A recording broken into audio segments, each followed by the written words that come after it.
Bismillahirrahmanirrahim. Assalamualaikum warahmatullahi wabarakatuh. Baiklah teman-teman, kembali saya akan menceritakan sebuah kisah misteri. Kisah misteri kali ini merupakan pengalamanku ketika bekerja di Surabaya. Baiklah, tanpa berpanjang lebar, mari kita langsung saja menuju ke ceritanya. Beberapa tahun yang lalu, aku nekat berangkat ke Surabaya untuk mencari kerja. Sebelumnya, tidak pernah sekalipun terfikir untuk bekerja di luar kota tempat tinggalku. Tapi karena tawaran dari seorang teman dan semua akomodasi disediakan, aku pun akhirnya tertarik untuk pergi.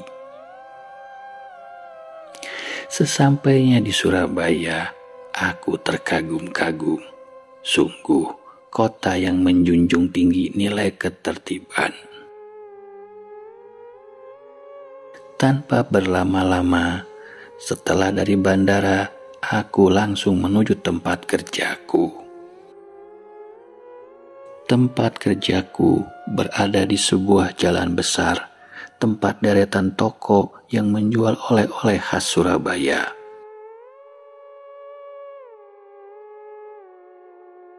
Semua kejadian yang kualami ini bukan tentang Surabaya atau tempatku bekerja, melainkan sesuatu yang lain. Hari pertama datang, aku berkenalan dengan para pekerja di sana. Karena aku seorang perantau dan ini pertama kalinya aku bekerja di Surabaya, jadi aku mohon bantuannya untuk dibimbing. Karena beberapa orang yang bekerja di sana memang asli orang Surabaya. Keesokan harinya, aku pun mulai bekerja. Di sana, aku ditempatkan di bagian promosi dan advertising. Jadi, yang mengurusi konten untuk media promosi yang akan diposting di sosial media. Oleh karena itu, ruang kerjaku terpisah dengan tim produksi yang lain. Aku punya satu ruangan tersendiri dengan komputer yang biasa aku pakai untuk mendesain dan melakukan apapun untuk kegiatan berpromosi. Ketika itu, tiba-tiba seseorang masuk ke ruanganku. Seorang perempuan yang kemarin sempat berkenalan denganku. Sebut saja namanya Dia. Dia mengajakku mengobrol dan bercerita bahwa dirinya juga seorang perantau, bukan asli orang Surabaya. Mungkin karena sama-sama sebagai pendatang, hal itulah yang menyebabkan kami pun mengobrol cukup banyak. Ketika kami sedang mengobrol, ada beberapa pekerja lain yang lewat dan melihat kami. Jujur saja, aku jadi tidak enak sebenarnya. Takutnya disangka macam-macam. Kasarnya, baru saja kerja sudah deketin cewek. Padahal aku sama sekali tidak tertarik dengan dia. Singkat cerita, sudah hampir seminggu aku bekerja di sana. Aku lumayan risih dengan dia. Karena bisa dibilang ia seperti sok akrab, membuatku jadi agak canggung ketika harus mengobrol berdua dengannya. Jujur saja, aku tidak punya perasaan dan menganggapnya biasa saja. Tapi jika dilihat orang lain, akan tidak enak akibatnya. Pada suatu hari, di jam istirahat, aku berjalan menuju dapur di mana makan siang sudah disiapkan. Sesaat sebelum aku mengambil nasi, tiba-tiba dia datang. Dia menyodorkan makanan untukku dan dia bilang dia sudah mengambilkannya untukku supaya cepat dan tidak harus mengantri. Ketika itu aku tidak berpikir yang aneh-aneh. Tanpa pikir panjang, aku terima makanan yang dia berikan sambil mengucapkan terima kasih dan menyantapnya di ruang kerjaku. Beberapa jam kemudian, waktu kerja pun selesai. Selama bekerja di sini, kami diberi mes untuk tempat tinggal. Letaknya masih di satu gedung yang sama. Ketika itu, aku segera membereskan meja kerjaku, lalu kembali pergi ke ruang atas untuk rebahan di dalam mes. Kulihat beberapa orang sudah mandi dan beristirahat di tempat tidur. Saat itu, kurasa sudah lewat isya. Seorang temanku bernama Amar menghampiriku. Dia meminta ditemani mencari pisang untuk bahan produksi besok. Karena ketika dicek stoknya kosong. Katanya kalau malam ini tidak dapat, besok tidak bisa produksi. Aku pun segera beranjak dari kasur dan mengikuti Amar, menemaninya untuk membeli pisang. Sesaat sebelum pergi, tiba-tiba aku merasakan sesuatu yang tidak enak. Entahlah, perasaanku seakan tidak karuan, perutku tidak enak, mual dan pusing. Sampai ku bilang pada Amar, "Mar, jangan kemalaman ya. Takut masuk angin gua, apalagi naik motor soalnya udah gak enak perut nih." Begitu kataku. Dia pun mengangguk dan kami segera pergi menjalankan sepeda motor. Malam itu cukup sepi, jalan yang kami lalui dipenuhi pepohonan besar. Aku yang merasa tidak enak badan, ketika itu merasa tubuhku panas, mual, sampai kami melewati area kuburan di salah satu jalan yang aku juga lupa namanya. Ketika itu ada patung yang cukup besar berada di depan pohon di area kuburan tersebut. Dan ketika itu aku merasa seperti ada sosok besar yang memperhatikan, tapi itu hanya perasaanku. Motor berjalan semakin jauh. Aku merasa gelisah. Terasa seperti akan ada sesuatu yang terjadi. Akhirnya kami sampai di sebuah pasar pisang. Dan setelah tawar-menawar, kami pun langsung beranjak pergi dari sana. Ketika pulang, kami melewati jalanan yang seberangnya adalah sungai, dan ketika itu aku meminta Amar untuk menghentikan motornya karena perutku terasa sangat mual dan kepalaku sakit. Amar buru-buru menghentikan motor, segera turun dan coba membantuku. Aku menahan perutku yang sangat sakit. Rasanya bukan seperti sakit perut ingin buang air besar, tapi seperti ada jarum yang menusuk-nusuk perutku. Amar segera membeli air mineral dan menyuruhku meminumnya. Dia berpikir mungkin aku telat makan sehingga sakit mah. Dia pun memberikan aku obat mah yang dibelinya dari warung dekat lokasi kami berada. Setelah ku minum, kami duduk sesaat di trotoar hingga kondisiku cukup membaik. Setelah itu, kami pun segera kembali. Amar sudah naik ke atas motornya dan mengajakku untuk segera naik dan kita akan pergi. Baru saja aku beranjak dari tempat dudukku. Ku kulihat di sebelahku ada sebuah patung. Patung makhluk yang cukup besar dengan mata yang melotot. Namun, ketika ku perhatikan lagi ke area gelap yang ada di belakang bebatuan, ada sesuatu yang aneh. Astagfirullah. Di balik patung, di sisi gelapnya, ada sesuatu yang sedang mengintaiku.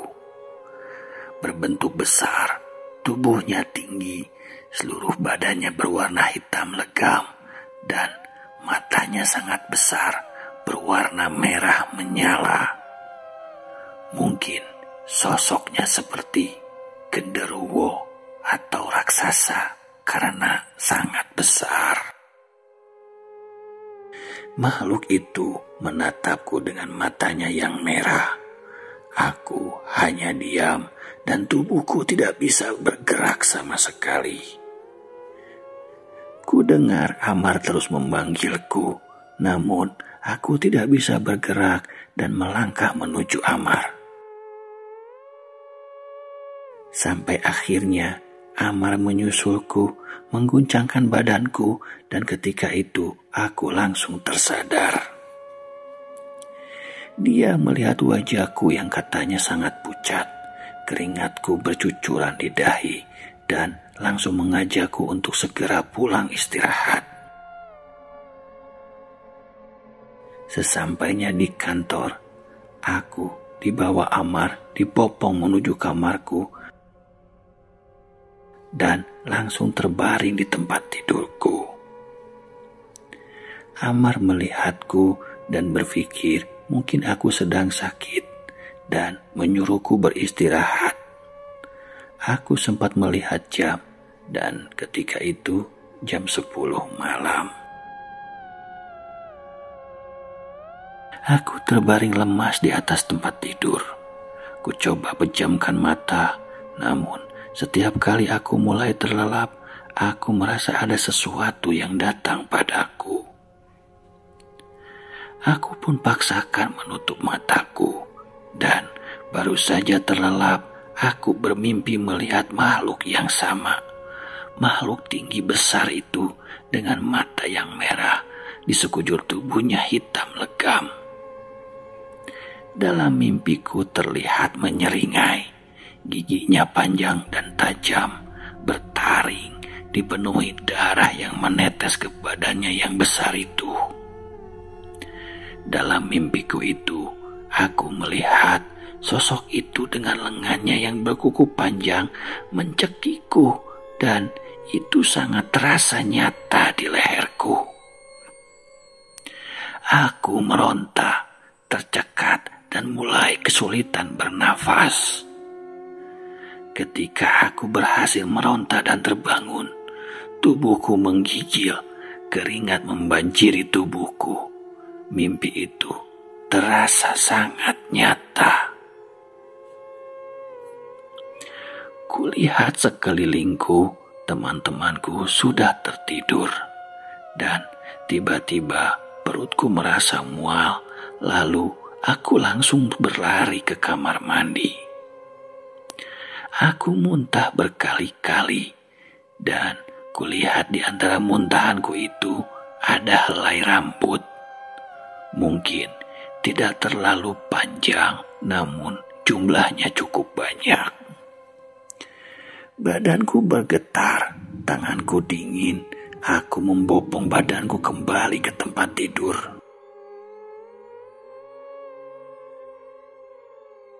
Kepalaku berkunang-kunang, sampai baru saja ku tutup mataku, sosok raksasa itu datang lagi.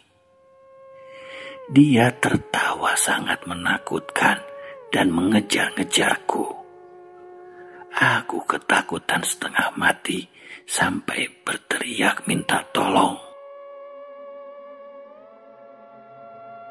Namun dari kejauhan kulihat ada seorang kakek-kakek. Dia berdiri lalu menghampiriku dan berbicara padaku dengan bahasa Sunda. Dia bilang, aku harus segera bangun, mengambil air wudhu dan sholat. Seketika aku melihat cahaya putih dan terang menyilaukan di mataku. Terkesiap, aku pun langsung terbangun.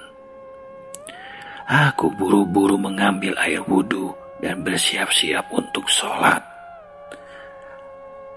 Aku pun baru teringat dan mengakui memang kadang karena pekerjaanku aku melewatkan untuk beribadah.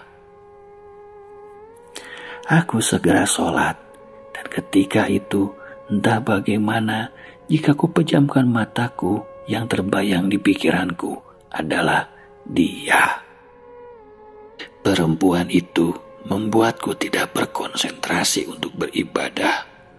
Namun aku harus melawannya. Dia terlihat tersenyum padaku. Saat itu, entah kenapa, aku sangat ingin bertemu dengan dia. Ingin segera menyudahi sholatku dan langsung meneleponnya. Bahkan sampai selesai beribadah, aku masih membayangkan dia. Ketika itu, aku merasa suka padanya. Tadinya, aku berniat menelepon dia dan mengajaknya bertemu malam itu juga. Namun, seperti ada sesuatu yang menahanku dan membuatku tidak ingin melakukannya. Aku bertahan untuk tetap diam di atas tempat tidurku. Jantungku berdegup kencang. Aku jatuh cinta pada dia. Itu yang terasa olehku. Dan ingin segera esok untuk segera menemuinya. Entah kenapa jantungku berdegup sangat kencang. Hingga aku coba beristighfar kenapa tiba-tiba muncul dia di pikiranku. Aku pun segera istirahat. Aku tidur. Aku pejamkan mataku, terus berdoa hingga aku bermimpi lagi. Di dalam mimpiku kali ini, sosok raksasa sudah tidak muncul. Tapi yang muncul di mimpiku adalah dia. Ya, dia muncul, tersenyum padaku, seakan menggodaku, dan di dalam mimpiku, aku melihat dia memasukkan sesuatu ke makananku. Hei, apaan tuh? Dan tak lama muncul sosok kakek yang sempat kutemui sebelumnya. Dia datang lalu menasehatiku kembali dengan berbahasa Sunda. Yang intinya, kembali lagi kepada yang di atas. Mohon petunjuk dan pertolongan. Jangan tinggalkan sholat. Dan dia pun mengingatkanku karena aku sudah lama tidak beribadah, katanya. Di dalam mimpiku, aku seperti merasa dicambuk. Tapi entahlah, aku seperti disadarkan oleh sesuatu. Kakek itu pun bilang, tidak perlu difikirkan tentang dia. Nanti juga ada yang mengurus, begitu katanya. Besoknya, ketika aku terbangun dan datang ke kantor, dia tidak datang. Katanya, dia tiba-tiba keluar dari pekerjaannya tanpa pemberitahuan lebih lanjut. Resign tiba-tiba setelah semalam aku memikirkannya. Ketika itu aku sangat kesal. Entah kenapa aku langsung kirim pesan padanya. Tanpa basa-basi aku bertanya apa yang telah ia masukkan ke dalam makananku. Dia membalas dia tidak memasukkan apapun. Kemudian kukirim lagi pesan dan bilang, kamu mau pelet saya ya? Sesaat tidak ada balasan sampai Dia membalas dengan kata-kata yang kasar. Setelah itu, aku pun bercerita kepada teman-temanku apa yang kualami. Dan ternyata memang benar. Dia sudah cukup terkenal, sering berganti-ganti pasangan. Bahkan menurut orang-orang, pasangan-pasangannya itu bisa dibilang orang-orang yang luar biasa. Hingga berpikir bahwa dia suka memakai pelet. Dari yang tidak suka bisa menjadi suka dan menggilai dirinya. Jadi, ketika mereka melihatku dengan dia sedang mengobrol, mereka berpikir mungkin aku korban selanjutnya.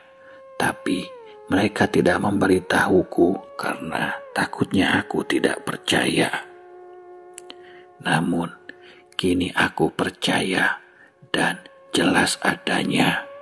Dan sepertinya kakek yang datang di dalam mimpiku itu adalah karuhunku yang mengingatkanku supaya hal ini tidak berlanjut lebih jauh lagi. Nah, demikian teman-teman cerita pada kesempatan kali ini. Semoga ada hikmah dan manfaatnya. Billahi taufik wal hidayah. Wassalamualaikum warahmatullahi wabarakatuh.